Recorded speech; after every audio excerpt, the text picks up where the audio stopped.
My name is Rhoda Mendez. I'm 67 years old. And 5 days ago, my own daughter, my only child, the girl I carried for 9 months, the baby I nursed through countless sleepless nights, the woman I sacrificed everything for, won a $50 million lottery and threw me out of my own home. She looked me straight in the eye, with a coldness I'd never seen before, and said, "Find somewhere else to die, you're useless now." Let those words sink in for a moment. Useless. That's what 37 years of unconditional love, devotion, and sacrifice amounted to in her eyes. Useless. I thought I'd lost everything that day. My home. My dignity. My daughter. My reason for living. But 5 days later, she was the one standing at my motel room door, mascara running down her face, hands trembling, begging, no, pleading, for my help. Before I tell you how everything turned upside down, how the universe delivered the most poetic justice I could have ever imagined, please like this video, subscribe, and tell me where you're watching from in the comments. Because trust me, this story will make you question everything you thought you knew about family, about money, and about what greed can do to a person's soul. Let me take you back to the beginning. Let me tell you who I was before that lottery ticket destroyed my life and then, somehow, saved it. I was never wealthy. Never even close. My husband, Roberto, died 12 years ago from a heart attack. One moment he was laughing at the dinner table, the next he was clutching his chest, and then he was gone. Just like that. No warning. No goodbye. No time to say all the things you think you'll have forever to say. After Roberto died, I was left with a modest home, nothing fancy, just a small 2-bedroom house in a working-class neighborhood, and a pension that barely covered the basics.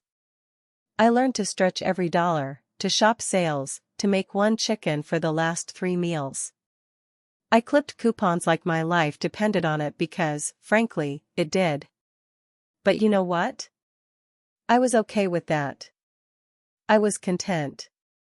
Because I had Melissa. My beautiful, brilliant Melissa Mendez. She was my everything. My morning sunshine, my evening peace, my entire reason for getting out of bed every single day. When Roberto died, Melissa was 25. She'd just graduated from college, business administration. She was so proud, and she was hungry for success. Ambitious. Driven. Always talking about making it big, about climbing the corporate ladder, about never settling for mediocrity. I loved that fire in her. I encouraged it. I believed in her dreams even when she doubted herself. When she couldn't afford professional clothes for interviews, I took extra shifts at the grocery store where I worked part-time. When she needed money for networking events, I skipped my own doctor's appointments to give her what she needed. That's what mothers do, right? We sacrifice. We give. We put our children first, always, without question, without keeping score. For years, Melissa and I were close. So close. She'd come over every Sunday for dinner. We'd watch old movies together, the black and white ones Roberto used to love. She'd tell me about her work, her dreams, her struggles. And I'd listen, offering advice when she asked, staying quiet when she just needed someone to hear her. I thought we were unbreakable. I thought our bond was the one thing in this world that money and time and distance could never touch. I was wrong. Everything started to change about 3 years ago when Melissa met him. Derek Morrison. A slick-talking financial consultant with perfectly gelled hair, designer suits that probably cost more than my monthly pension, and a smile that never quite reached his eyes. From the first time I met him, something felt off. I can't explain it, mother's intuition, maybe, but there was a coldness there, a calculating quality that made my skin crawl. The way he looked at things, sizing up their value. The way he talked about people like they were assets or liabilities. But Melissa was smitten. Completely entranced. She started dressing differently, talking differently, even looking at her own mother differently. Sunday dinners became every other week, then once a month, then barely at all. When she did come over, she'd spend half the time on her phone. Derek was always texting her, always needing something, always pulling her attention away from our conversations. I tried to voice my concerns once. Just once. "Melissa, honey," I said gently one evening, "are you happy with Derek?" "Really happy?" The look she gave me could have frozen fire. "Mom, you wouldn't understand," she snapped. "Derek is going places. He's successful. He's not content living in some tiny house, barely scraping by. Unlike some people. Unlike some people." She didn't say unlike you, but I heard it anyway. Loud and clear. That's when I knew I was losing her. Not to Derek, exactly, but to something darker. Greed. Ambition without compassion. The belief that success is measured only in dollars and status. I watched my daughter become someone I didn't recognize. She started making comments about my house, about how small it was, how outdated, how embarrassing it would be if her new corporate friends ever saw where she came from. "You should sell this place, Mom," she'd say, wrinkling her nose at my worn furniture. "Downsize to a studio apartment. You don't need all this space." All this space. It was a 2-bedroom house, for God's sake. 1 bedroom for me, one that used to be hers, still decorated with some of her childhood things that I couldn't bear to throw away. But I bit my tongue. I made excuses for her behavior. I told myself she was just stressed, that this was a phase, that deep down she was still my loving daughter. I kept telling myself that lie right up until 5 days ago. Wednesday, October 22nd, 2025. That's the day my world exploded. I was in my kitchen, making soup, chicken vegetable, Roberto's favorite recipe, when I heard the commotion outside. Cars honking, people shouting, cameras flashing. I looked out the window and saw a news van parked in front of Melissa's apartment building 2 blocks away. My heart started racing. Has something happened to her? Was she hurt? I grabbed my coat and rushed over, my arthritic knees protesting with every hurried step. That's when I saw her. Melissa. Standing on her building's front steps, champagne in hand, Derek's arm around her waist, both of them grinning like they'd just conquered the world. "Melissa." I called out, pushing through the small crowd. "Honey, what's happening? Are you okay?" She turned to me, and for a split second, I saw something flash in her eyes. Annoyance? Embarrassment? I couldn't tell. "Mom," she said, her voice tight. "What are you doing here?" "I saw the news vans, I was worried." "I won the lottery," she interrupted, her voice loud enough for everyone to hear. $50 million. Can you believe it?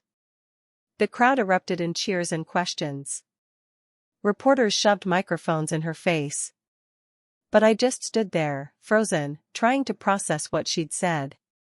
$50 million. My daughter was rich. Instantly, impossibly rich. And my first thought, God help me, my very first thought, wasn't about the money. It was a relief. Relief that she'd be okay, that she'd never have to struggle, that all her dreams would finally come true. "Oh, Melissa," I breathed, tears springing to my eyes. "That's wonderful, honey. I'm so happy for you." I reached out to hug her, to share in her joy, to celebrate this miracle together. She stepped back. Actually stepped back, away from me, like I was contaminated. "We'll talk later, Mom," she said coldly. "I'm kind of busy right now." Then she turned back to the cameras, to Derek, to her new life of wealth and fame, and I was dismissed. I walked home in a daze, my chest tight, my hands shaking. Something was wrong. Something was very, very wrong. That night, around 10 p.m., there was a knock on my door. It was Melissa. Without Derek, thank God. Maybe she'd come to apologize, to share her happiness properly, mother to daughter. I opened the door with a hopeful smile. The smile died on my lips when I saw her face. Hard. Cold. Determined. We need to talk, she said, brushing past me into my living room without waiting for an invitation. Of course, honey. Would you like some tea? I made cookies earlier. I don't want tea, Mom. I want you to listen. The way she said Mom made it sound like an insult. I sat down slowly on my worn couch, my heart pounding. Okay. I'm listening. Melissa stood in the middle of my living room, looking around with barely concealed disgust. At the old furniture Roberto and I had saved up for decades ago. At the family photos on the walls. At the life we'd built together. I'm buying a mansion, she announced. In the hills. 5 bedrooms, infinity pool, the works. Derek and I are moving in next month. That's wonderful, sweetheart, I managed, though anxiety was crawling up my spine. You deserve it. Yeah, I do, she agreed, her voice flat. And I'm buying new cars. A Range Rover for me, a Tesla for Derek. And we're going to Europe for 3 months. Paris, Rome, Barcelona. All the places I've always wanted to see but couldn't afford because I was stuck taking care of you. That stung. Badly. But I swallowed the pain. You were never stuck, Melissa. You were my daughter. My joy. She laughed. Actually laughed. A harsh, bitter sound I'd never heard from her before. Your joy? Mom, do you have any idea how much my life has been held back because of you? I felt like I'd been slapped. What are you talking about? All those years of you needing help with bills. Of me feeling guilty every time I wanted to spend money on myself because I knew you were struggling. Of having to explain to Derek why I couldn't invest more in his opportunities because my mother might need something. I never asked you for anything, I whispered, my voice breaking. Not once. Everything I did so you wouldn't have to worry about me. Well, now you don't have to worry about me either, she shot back. Because I'm done. Done with this sad little house. Done with this sad little neighborhood. Done with this. She gestured at me. At my old cardigan. My gray hair. At my existence. Melissa, what are you saying? She took a deep breath, and when she spoke again, her voice was colder than I'd ever heard it. I'm saying you need to find somewhere else to live, Mom. I'm selling this house. The room started spinning. What? You can't sell my house. It's mine. Roberto and I. Actually, she interrupted, pulling out some papers from her designer purse, it's in my name. Remember 3 years ago when you had that health scare? You signed the deed over to me so I could handle things if you became incapacitated. I did remember. I'd been in the hospital with pneumonia, scared and alone, and Melissa had been so sweet, so concerned, telling me it was just a precaution, just to make sure everything was taken care of. I'd trusted her completely. But that was just for emergencies, I said weakly. This is my home. And now it's my asset, she replied, unmoved. I'm selling it. The real estate agent says I can get at least $400,000 for it. I need the money for renovations on the new place. You just won $50 million. I cried, anger finally breaking through the shock. How can you possibly need $400,000 from selling your own mother's home? It's not about need, Mom. It's about want. And I want a life without all this dead weight. Dead weight. She called me dead weight. Melissa, please, I begged, and I hate that I begged, but I did. Please don't do this. This is my home. All my memories of your father are here. All my memories of you are here. Where am I supposed to go? She shrugged. One shoulder. Casual. Like we were discussing the weather. I don't know. A retirement home? A senior apartment? There are programs for people like you. People like me. Poor people. Useless people. I stood up, my legs trembling, my whole body shaking with a rage and hurt so profound I couldn't breathe. I am your mother, I said, each word deliberate. I gave birth to you. I raised you. I sacrificed everything for you. And this is how you repay me? For just a moment, just one tiny moment, I thought I saw something flicker in her eyes. Doubt? Guilt? Shame? But then Derek's face flashed on her phone screen with an incoming call, and whatever humanity had been there vanished. You've done enough, Mom, she said, heading for the door. Find somewhere else to die. You're useless now. Find somewhere else to die. You're useless now.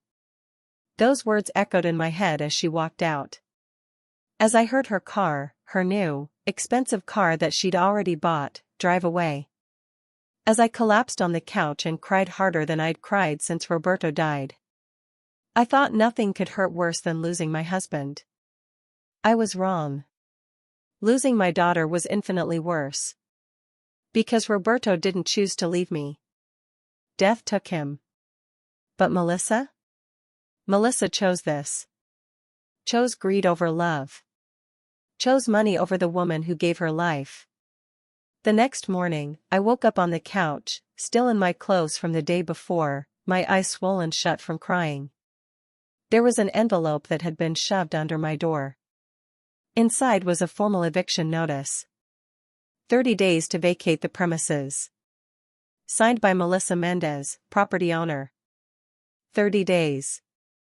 I had 30 days to pack up 40 years of my life and find somewhere to go with a pension of $1,200 a month. I spent the next 2 days in a fog, barely eating, barely sleeping, just wandering through my house touching things. The kitchen table where we'd eaten 1,000 family dinners. The couch where I'd rocked Melissa to sleep when she had nightmares. The garden where Roberto had proposed to me 45 years ago. All of it would belong to someone else soon. Someone who didn't know our stories, our love, our life. On the third day, I started packing. Not because I'd accepted what was happening, but because I didn't know what else to do. My friend from church, Maria, called me that afternoon.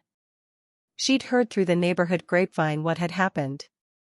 Rhoda, mi amor, you come stay with me, she insisted.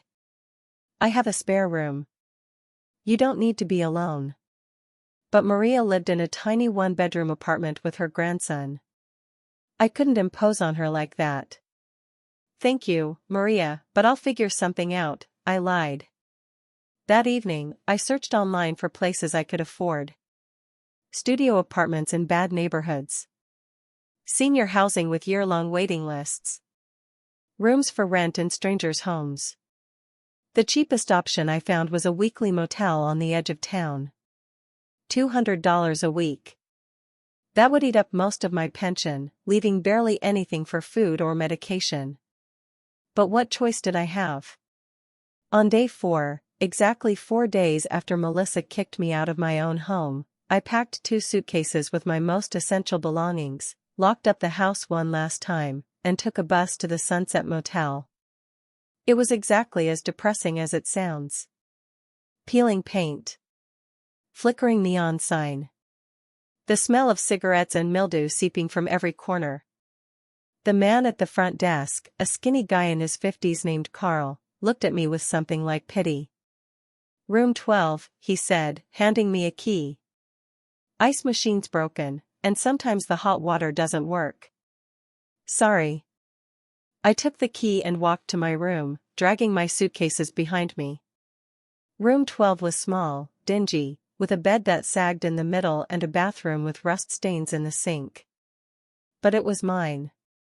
For now. For $200 a week. I sat on the edge of that sad bed and pulled out the one photo I'd brought with me. Melissa, age 7, gap-toothed and grinning, sitting on Roberto's shoulders at the county fair. Both of them were laughing. Me standing beside them, my hand on Roberto's arm, all of us happy and whole and together. That was the last photo we'd taken as a complete family before Roberto got sick. I traced Melissa's face with my finger, this little girl who'd loved me so unconditionally, and I whispered, "Where did you go, baby? Where did my little girl go?" That night, I cried myself to sleep on that sagging mattress in that awful motel room, and I honestly wished I would just not wake up. What was the point anymore? My husband was gone. My daughter hated me. My home was being taken away. I was 67 years old, alone, and completely broken. But here's the thing about rock bottom. Sometimes, when you think you've lost everything, when certain things can't possibly get worse, that's exactly when the universe decides to prove you wrong. Or, in my case, to prove me spectacularly right. Day 5. Friday, October 27, 2025. I was sitting in my motel room, staring at the water-stained ceiling, trying to figure out how to make $1,000 last an entire month, when there was a knock on my door. I assumed it was Carl, maybe telling me the hot water was broken again. But when I opened the door, it was Maria.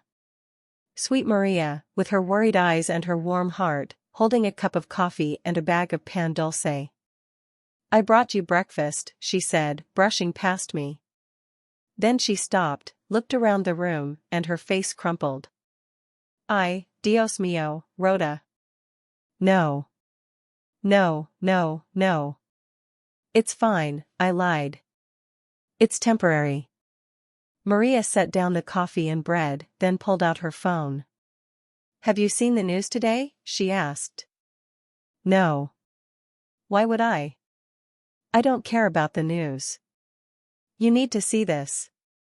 She pulled up a local news website and showed me the screen. The headline read, "Lottery winner under investigation, possible fraud connection." My heart stopped. "What is this?" I whispered. Maria scrolled down to the article. There was a photo of Melissa, still smiling, still holding that champagne bottle. But now there was another photo too. A photo of the convenience store where she'd allegedly bought the winning ticket. Lucky Stop Liquor and Lottery. A place I'd never heard of, in a neighborhood Melissa never visited. The article explained that the Lucky Stop had been under investigation for months for suspected lottery fraud, something about rigged machines and identity theft and fake winners who'd later disappear. And now, one of their big winners was being scrutinized. "The Lottery Commission has frozen all winnings pending investigation," Maria read aloud. "Officials say there are inconsistencies with the winning tickets registration and purchase records." I couldn't breathe. "What does that mean?" "It means," Maria said slowly, "your daughter's lottery win might not be real. Or legal. Or something." I grabbed the phone and read the article myself, my hands shaking so badly I almost dropped it. According to investigators, the winning ticket had been purchased using a credit card and ID belonging to Rhoda Mendez. My name. My card. My identity. "I don't understand," I breathed. "I never bought a lottery ticket. I never even went to that store." Maria's eyes widened. "Rhoda, do you think someone used your information? Without your permission?" The room started spinning. All those documents Melissa had me sign 3 years ago. Just for emergencies, she'd said. Just in case. Had she kept copies of my ID? My credit card information? My social security number? Had my own daughter stolen my identity to claim a fraudulent lottery win? "I need to call someone," I said, my voice barely a whisper. "I need to call the Lottery Commission. Or the police. Or..." Before I could finish, there was another knock on the door. Harder this time. More urgent. Maria and I looked at each other. she opened the door. And there stood Melissa. But not the confident, cold Melissa from 5 days ago. This Melissa was pale, trembling, her mascara smudged, her designer clothes wrinkled. She looked like she hadn't slept in days. "Mom," she gasped. "Mom, I need to talk to you. Please." Maria stepped between us protectively. "You have some nerve showing up here after what you did." "Please," Melissa begged, and she actually sank to her knees. Right there in the doorway, on the dirty motel walkway, my daughter dropped to her knees. "Mom, please. I'm in trouble. I need your help." The anger that surged through me was unlike anything I'd ever felt. Hot, righteous, burning. "You need my help?" I said, my voice deadly calm. "The useless dead weight needs to help you." Melissa flinched. "I didn't mean that. I was just." "Just what?" "Just being honest? Just showing me who you really are?" "Mom, the investigators, they're saying the ticket isn't valid. That someone committed fraud. They're going to take everything.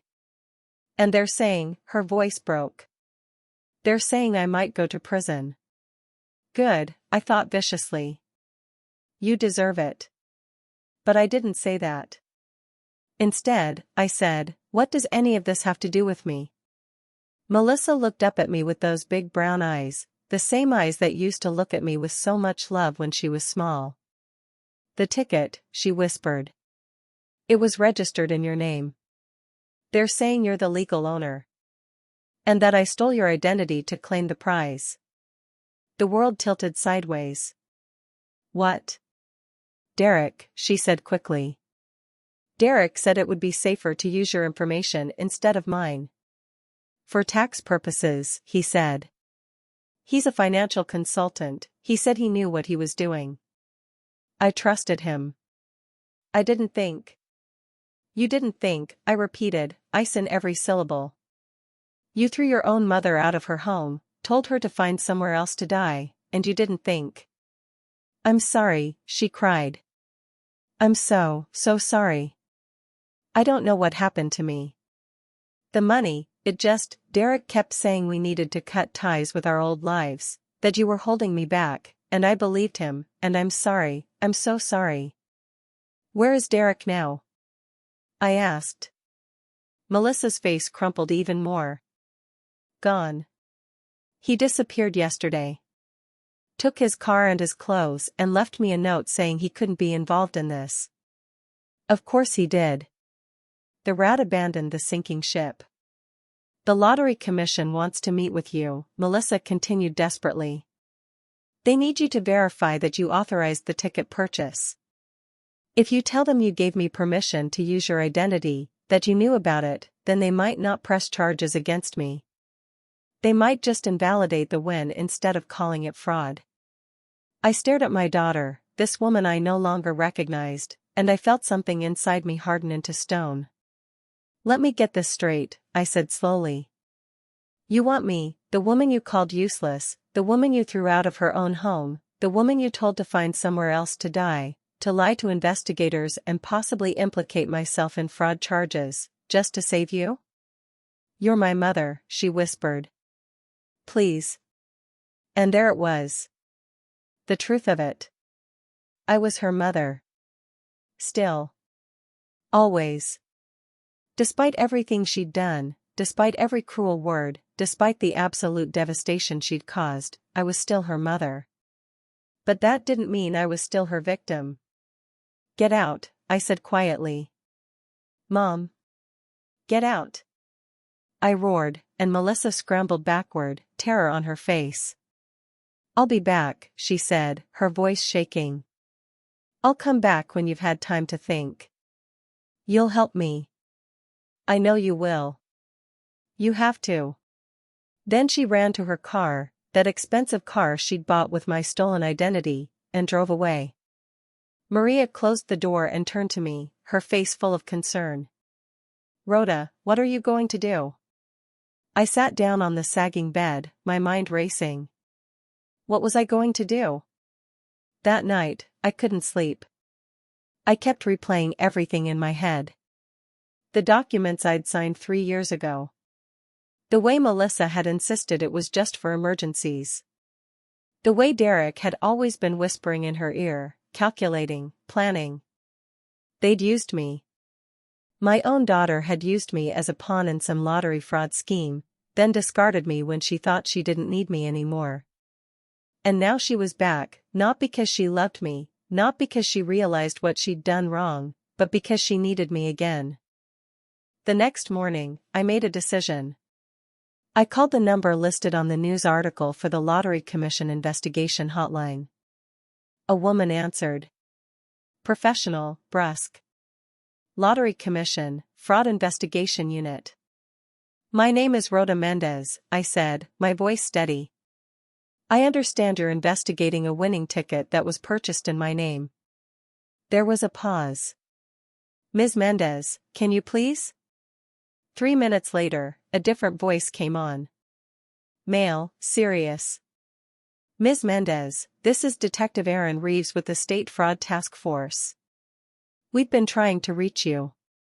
Can you come to our office today? Yes, I said. I can. 2 hours later, I was sitting in a gray office in a downtown building, across from Detective Reeves and a Lottery Commission official named Jennifer Park. They showed me everything. The ticket, purchased at Lucky Stop Liquor and Lottery on October 20th at 11:47 p.m. The credit card used, mine, except I'd been asleep at 11:47 p.m., and I certainly wasn't 20 miles across town at a liquor store. The surveillance footage was grainy, but there was Derek, clear as day, buying the ticket with my card. Ms. Mendez, Detective Reeves said carefully, did you authorize Derek Morrison to use your credit card to purchase this lottery ticket? No, I said firmly. I've never even met the man more than a few times. He's my daughter's boyfriend. Did you authorize your daughter, Melissa Mendez, to use your credit card? No. Are you aware that the winning ticket was registered under your name and social security number? My heart was pounding. No. I only found out yesterday when I saw the news. Jennifer Park leaned forward. Ms. Mendez, I need to be clear about something. Technically, legally, you are the registered owner of this lottery ticket. The $50 million prize, if it's determined to be legitimate, which is still under investigation, belongs to you. Not to your daughter. The room was silent. I'm sorry, I said slowly. Can you repeat that? The prize, she said again, is legally yours. If we can verify the ticket's legitimacy, and if we can establish that your identity was used without your permission, then you are the rightful owner. Your daughter has no legal claim to it. I sat back in my chair, stunned. Detective Reeves pulled out another document. However, there's a complication. The Lucky Stop Liquor and Lottery has been part of a larger fraud ring. We're still investigating whether this particular ticket is legitimate or if it was part of the fraud scheme. What does that mean? I asked. It means, he said heavily, that there's a possibility the entire win is fake. A setup. Part of a money laundering operation. If that's the case, there's no prize at all, just a bunch of criminals who are already in custody. But if it's real? I pressed. If it's real, and if your identity was stolen to claim it, then you're the winner. And your daughter and Derek Morrison are facing serious criminal charges for identity theft and fraud. I took a deep breath. What do you need from me? The truth, Detective Reeves said simply. Just the truth. So I told them everything. About Melissa kicking me out. About the documents I'd signed 3 years ago. About Derek's influence.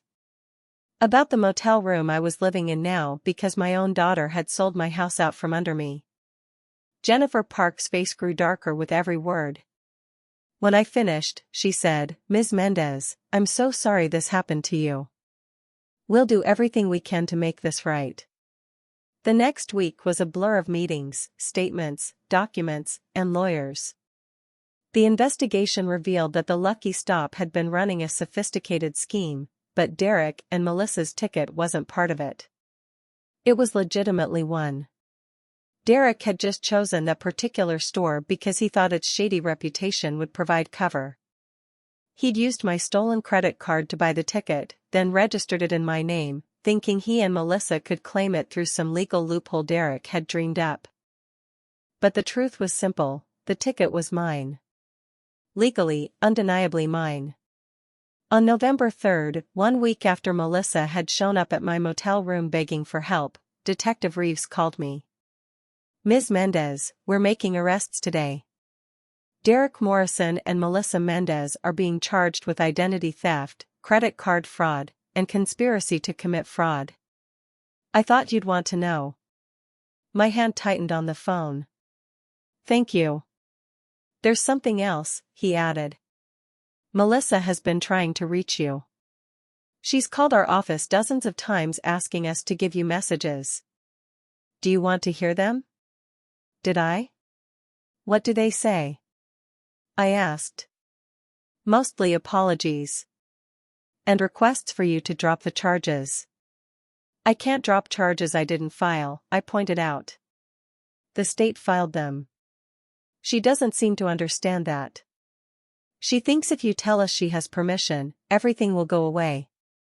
"But she didn't have permission." "Exactly." I took a deep breath. "Detective Reeves, when does the arrest happen?" "In about 2 hours. At her apartment." Can I be there?" There was a pause. "That's unusual, Ms. Mendez." "Please," I said. "I need to see this. I need to see her face when she realizes that actions have consequences." Another pause. "Then, I'll see what I can do." At 2 p.m. that afternoon, I stood across the street from Melissa's apartment, not the mansion she'd planned to buy, but her regular apartment that she hadn't moved out of yet, and watched as police cars pulled up. Detective Reeves had allowed me to observe from a distance. Not inside, but close enough to see. I watched as officers knocked on her door. Watched as it opened and Melissa appeared, still in pajamas, her hair unwashed, looking 10 years older than she had 2 weeks ago. I watched as they read her rights. I watched as they put handcuffs on her wrists. And I watched as she looked around frantically, desperately, searching for someone who might help her. Her eyes landed on me, standing across the street. Our gazes locked. And in that moment, I saw everything. I saw the little girl who used to climb into my lap when she had bad dreams. I saw the teenager who used to tell me all her secrets. I saw the young woman who used to hug me and tell me I was the best mom in the world. And I saw the woman she'd become. The woman who'd chosen greed over love. The woman who'd told her own mother to find somewhere else to die. She mouthed something. I couldn't hear it, but I could read her lips. "Please, Mom. Please." I stood there, my arms wrapped around myself, and I did something I never thought I'd do. I turned around and walked away. Behind me, I heard her scream. "MLM. MLM, please. I'm your daughter. You can't do this to me." But I could. And I did. Because she was right about one thing. I was her mother. I had been her mother for 37 years. But she had stopped being my daughter the moment she told me I was useless. The legal process took months. During that time, I learned things about my daughter that broke my heart all over again. The investigators discovered that Derek had been planning this for years. He'd specifically targeted Melissa because of me, because I was elderly, trusting, and had assets he could exploit. He'd convinced Melissa to get power of attorney over my affairs 3 years ago, not for emergencies, but so he could slowly steal my identity. They'd been buying lottery tickets with my card for months, always at different stores, always hoping for a big win.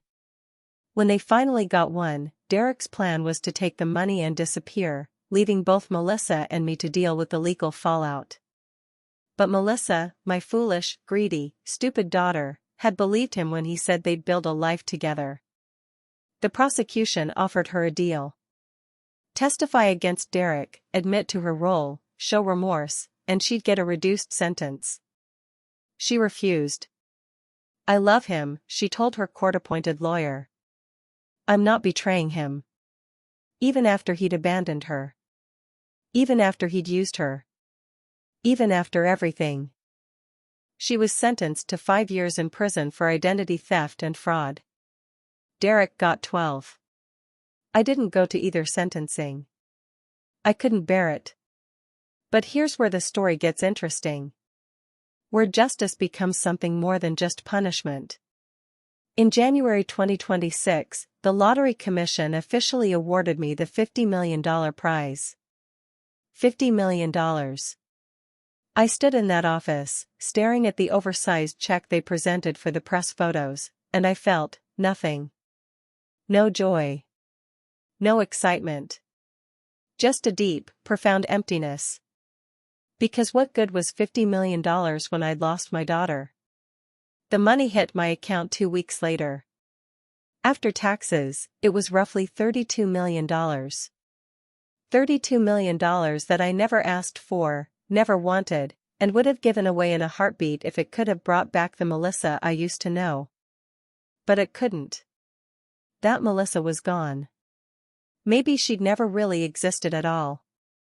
Maybe I'd just been too blinded by love to see the greed that had always been there, lurking beneath the surface. I moved out of the Sunset Motel the day after the money cleared. Carl, the manager, looked genuinely happy for me. You deserve good things, Ms. Mendez, he said. You were always kind, even when you were hurting. I bought a small house. Nothing fancy. Nothing like the mansion Melissa had planned. Just a comfortable 3-bedroom in a quiet neighborhood with a garden where I could grow tomatoes and roses. 1 bedroom for me. 1 for a guest room.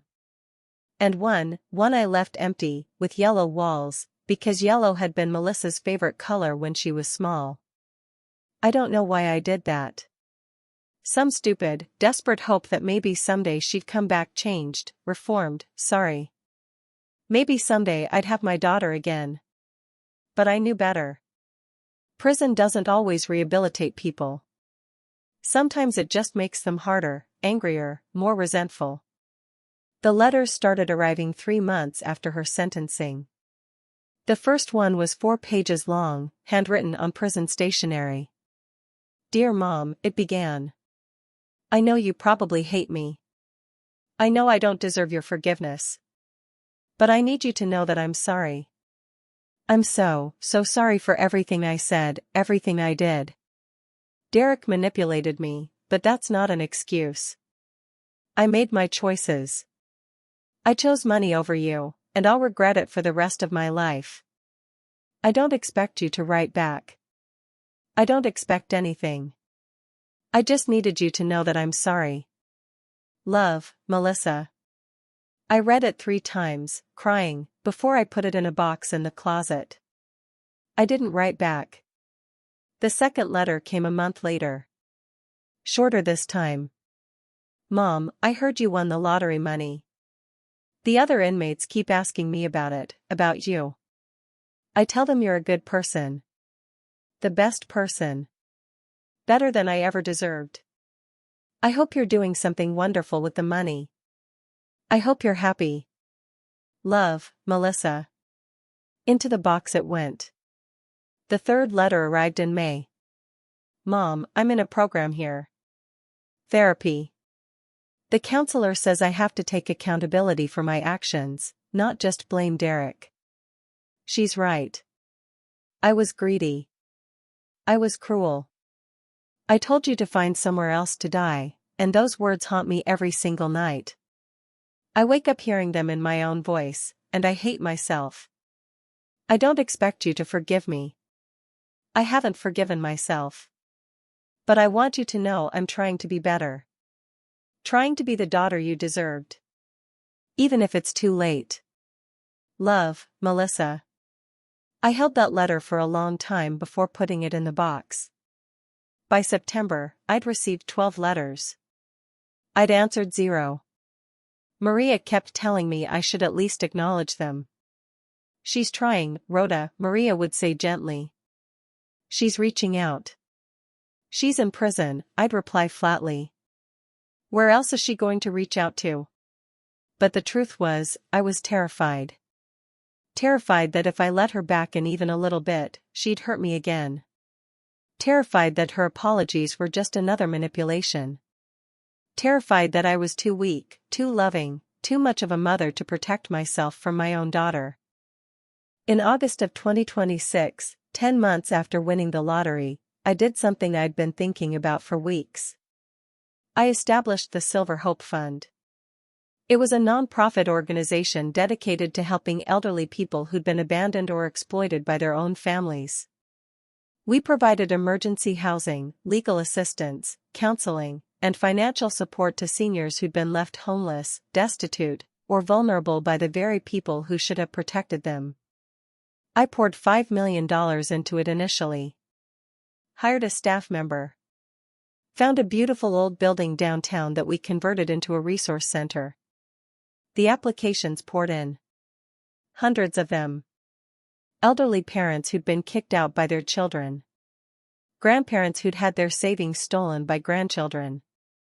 Seniors who'd signed over their homes and assets to family members who'd immediately abandoned them. So many stories just like mine. I read every single application personally, and every single one broke my heart. Because I realized something: what happened to me wasn't unique. It was an epidemic. Adult children taking advantage of aging parents, seeing them as burdens or ATMs instead of human beings who'd given them life.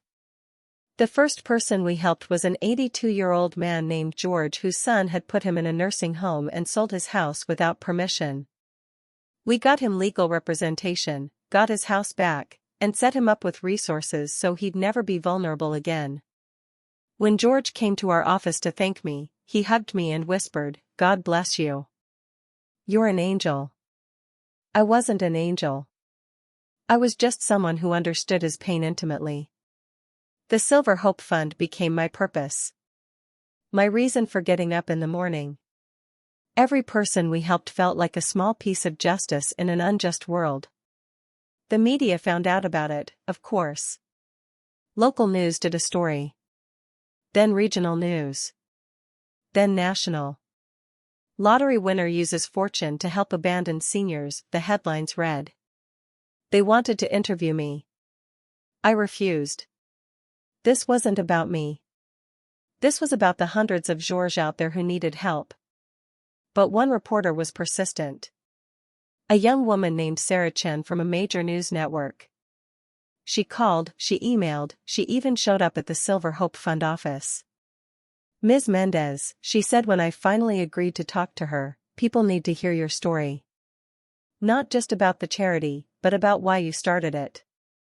About what happened to you." "I don't want to air my family's dirty laundry," I said firmly. With respect, Sarah replied, "It's not dirty laundry. It's a warning. It's a call to action. There are millions of elderly people being exploited right now, and they think they're alone. They think they're the only ones. Your story could help them realize they're not." She was right. I knew she was right. So in October 2026, exactly 1 year after Melissa kicked me out, I sat down for an interview. I told them everything. The betrayal. The homelessness. The lottery fraud. The arrest. All of it. The interview went viral. Millions of views. Thousands of comments. Most were supportive. "You're so strong. Your daughter doesn't deserve you. You're an inspiration." But some were cruel. "You should forgive your daughter. She made a mistake. What kind of mother sends her own child to prison?" That last one haunted me. Because I hadn't sent her to prison. The law had. Her own choices had. But still. What kind of mother was I? The answer came from an unexpected source. 3 days after the interview aired, I received a letter. Not from Melissa this time. From Derek. I almost threw it away without reading it. But curiosity got the better of me. Ms. Mendez, it began. No dear, no pleasantries. I saw your interview. I'm writing to tell you that everything that happened was my fault, not Melissa's. I manipulated her. I used her. I saw an opportunity and I took it. She was just a pawn. If you have any compassion, you'll help her get her sentence reduced. She doesn't deserve to be here. I do. But she doesn't. Sincerely, Derek Morrison. I read it twice, my hands shaking with rage. Then I wrote my first letter in a year. But not to Derek. To Melissa. Melissa, I wrote, my handwriting shaky. I received a letter from Derek. He's trying to take all the blame, to paint you as his victim. I need you to tell me the truth. Were you a victim? Or were you a willing participant? Did he force you to say those cruel things to me? Did he force you to kick me out of my home? Did he force you to call me useless? I need to know. Because if you were truly manipulated, if you were truly his victim, then maybe there's a path to forgiveness. But if you made these choices yourself, if you meant what you said to me, then I need to know that too. I need the truth. For once in this entire nightmare, I need you to be honest with me. Your mother, Rhoda. I mailed it before I could change my mind. 2 weeks later, her response arrived. I held the envelope for 10 minutes before opening it, my heart pounding. Inside was a single page. Mom, I was not Derek's victim. Not in the way he's trying to pretend. Yes, he influenced me. Yes, he encouraged my worst impulses. Yes, he came up with the plan to use your identity. But everything I said to you, every cruel word, came from me. From my own greed, my own selfishness, my own ugly heart. Derek didn't force me to kick you out. He suggested it, and I agreed. Because I wanted the money more than I wanted you. I wanted a new life more than I valued the woman who gave me life. I can't blame him for who I became. I can only blame myself. And I do. Every single day. I'm not asking for forgiveness. I know I don't deserve it. I'm just telling you the truth, like you asked. I'm sorry, Mom. I'm sorry I became a monster. Love, Melissa. I sat in my kitchen, in my comfortable new house, with my $32 million in the bank, and I cried. I cried for the daughter I'd lost. I cried for the mother I used to be, who believed love could conquer anything. I cried for all the wasted years, all the broken trust, all the shattered dreams. But most of all, I cried with relief. Because finally, I had the truth. And the truth was that my daughter had made her choices. She had chosen greed. She had chosen cruelty. She had chosen to throw away our relationship for money. But she was also choosing now to own those choices, to face them, to admit them. That didn't erase what she'd done. It didn't heal the wounds. It didn't make us family again. But it was something. A small, painful something. I didn't write back to that letter. But I did something else. I set up a trust fund. $2 million, held in Melissa's name, inaccessible until she completed her sentence and 5 years of probation. The conditions were strict. She had to maintain good behavior in prison. She had to complete educational programs. She had to continue therapy. She had to volunteer for community service after her release. She had to prove, through actions not words, that she'd actually changed. If she met all those conditions, the money would be hers when she was 45 years old. Old enough to be wise. Young enough to build a new life. If she didn't meet them, the money would go to the Silver Hope Fund. I didn't tell her about it. She'd find out eventually, but I didn't want her choices to be motivated by money. Not again. Never again. My lawyer thought I was crazy. Ms. Mendez, after everything she did to you, you're still giving her $2 million? I'm giving her a chance, I corrected. One chance. One opportunity to prove she's more than the worst thing she ever did. And if she wastes it? I looked at him steadily. Then I'll know for certain that my daughter is truly gone. And I can finally let her go. It's been 5 years now. 5 years since that terrible day when Melissa told me to find somewhere else to die. Melissa is still in prison. She has 2 more years on her sentence. According to the reports I received from her caseworker, yes, I check on her, I can't help it, I'm still her mother, she's been a model inmate. She's earned her GED, though she already had a college degree. She's taken vocational classes in accounting and nonprofit management. She volunteers in the prison library. She leads a support group for inmates dealing with guilt and remorse. She writes to me once a month. I read every letter. I've never written back. Some people think that makes me cruel. Maria says I should at least acknowledge her efforts. But I can't. Not yet. Maybe not ever. Because here's what I've learned in these 5 years, forgiveness isn't something you owe someone just because they're sorry. It's not something they earn just by saying the right words or doing the right things for a few years. Forgiveness is something you give when you're ready, if you're ever ready, and not a moment before. And I'm not ready. Maybe I never will be. The Silver Hope Fund has helped over 2,000 seniors now. We've expanded to 4 states. We've prevented countless evictions, prosecuted numerous cases of elder abuse, and reunited families who were willing to do the work to rebuild trust. We've also helped people accept when their families couldn't be saved. When the damage was too deep. Walking away was the healthiest choice. Sometimes love means letting go. Sometimes the people who hurt us don't get redemption arcs. Sometimes they just get consequences. And sometimes, that has to be enough. Last month, I did something I'd been avoiding for 5 years. I went back to my old house. The one Melissa had sold. The one where I'd raised her, where Roberto and I had built our life, where all my happiest memories lived. The new owners were a young couple with a baby. They'd painted cheerful colors, added a swing set in the backyard, filled it with love and laughter. I stood across the street, just watching, and I felt peace. That house wasn't mine anymore. Those memories weren't imprisoned there. They lived in me, in my heart, and no one could take them away. I turned to leave, and a voice called out.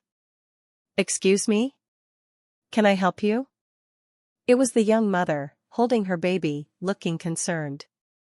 "Oh, no, I'm sorry," I said quickly. "I used to live here. Many years ago.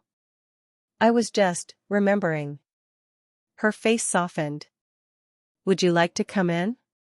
See what we've done with the place?" Part of me wanted to say no, to keep my memories separate from this new reality. But another part, the part that had been slowly healing over these 5 years, said yes. So I went inside. They'd kept some of the things Roberto had built. The bookshelf in the living room. The window seat where Melissa used to read. The garden boxes out back. The previous owner told us about the man who built these, the young woman said, running her hand over the bookshelf. She said he did it all with love. We wanted to keep that. The previous owner? I asked. You mean my daughter? No, the woman we bought it from. A real estate investor. She said she'd bought it from the daughter of the original owner. So Melissa had sold it to a flipper, who'd sold it to this family. My home had been nothing but a transaction to her. One step in her path to wealth.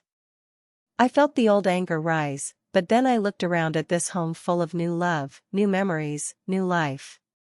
And I let the anger go. My husband built that bookshelf 40 years ago, I told the young mother. He was so proud of it. I'm glad it's still here. Would you like to stay for tea? She offered. I'd love to hear more about the house's history. So I stayed. I drank tea in my old kitchen with this kind young woman and her baby.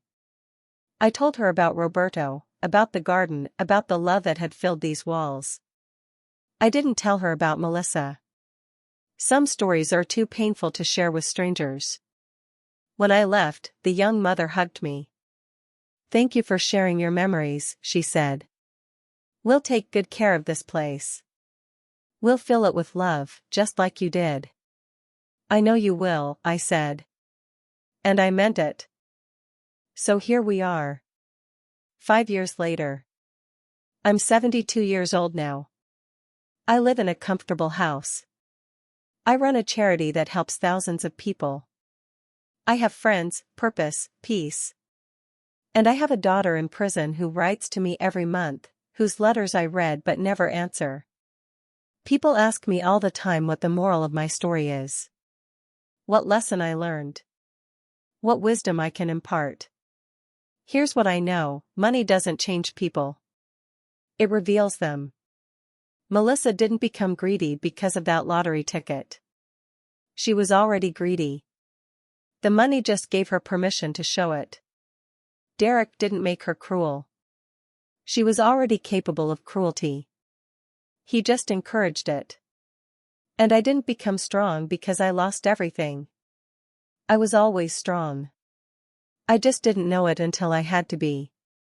The biggest jackpot I ever won wasn't the $50 million. It was the clarity to see people for who they really are, not who I wanted them to be. It was the courage to walk away from someone I love because staying would have destroyed me. It was the wisdom to know that sometimes the most loving thing a mother can do is let her child face the consequences of her actions. Does that make me a bad mother? Maybe. Probably. I don't know. But it makes me a person who survived. Who rebuilt. Who chose herself for once in her life. And maybe that's enough. 2 more years until Melissa is released. 2 more years until she discovers the trust fund I set up. 2 more years until we find out if she's actually changed or if she's just gotten better at pretending. Will I see her then? Will I finally write back? Will I give her the forgiveness she's been asking for? I don't know. Honestly, I don't know. Some days I think I will. Some days I imagine a tearful reunion, a second chance, a rebuilt relationship. Other days I know that ship has sailed. That some betrayals are too deep. That some words, find somewhere else to die, you're useless now, can never be unheard. Most days, I try not to think about it at all. I focus on my work, my charity, the people I can actually help. Because that's the thing about trauma. You don't get over it. You just learn to live around it. You build a new life in the space that remains. And my new life is good. Not perfect. Not what I imagined when I was young and newly married and holding my baby girl for the first time. But good. Peaceful. Meaningful. So that's my story. That's how I went from being thrown out of my own house, told to find somewhere else to die, to owning a beautiful home and a charity worth millions. That's how my daughter went from a $50 million lottery winner to a prison inmate with nothing. That's how the universe delivered justice more poetic than anything I could have imagined. Do I take satisfaction in it? Sometimes. On my darkest days, yes, I feel a grim satisfaction knowing she got what she deserved. But mostly I just feel sad. Sad for the daughter I lost. Sad for the relationship we'll never have. Sad for the grandmother I'll probably never be, because what happens when she gets out? Will she even want children? Will I want to be around them, knowing what she's capable of? The pain doesn't go away. It just becomes part of you. Part of your story. Part of who you are. And who am I? I'm Rhoda Mendez. I'm 72 years old now. I survived the worst betrayal of my life. I turned tragedy into purpose. I built something meaningful from the ashes of my broken heart. I'm a lottery winner who never bought a ticket. I'm a mother who doesn't speak to her only child. I'm a survivor who's still learning what that means. And I'm telling you this story because somewhere out there, someone is going through what I went through. Someone is being betrayed by the people they love most. Someone is being told they're useless, worthless, a burden. And I want that person to know, you're not useless. You're not worthless. You're not a burden. You're a human being who deserves love, respect, and dignity. And if the people in your life can't give you that, then walk away. Protect yourself. Choose yourself. Because sometimes the most radical act of love is refusing to let someone destroy you, even if that someone is your own child. Tell me in the comments, what would you have done in my situation? Would you have helped her? Would you have forgiven her? Would you have set up that trust fund, or would you have walked away completely? And if you've been through something similar, if you've been betrayed by family, please share your story. You're not alone. None of us are alone. Don't forget to like this video, subscribe to my channel, and share where you're watching from. Because the biggest jackpot in life isn't money. It isn't revenge. It isn't even justice.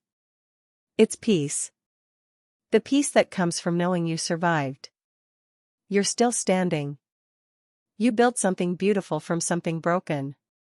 And nobody, not even your own child, can take that away from you. This is Rhoda Mendez, and this is my story. Thank you for listening.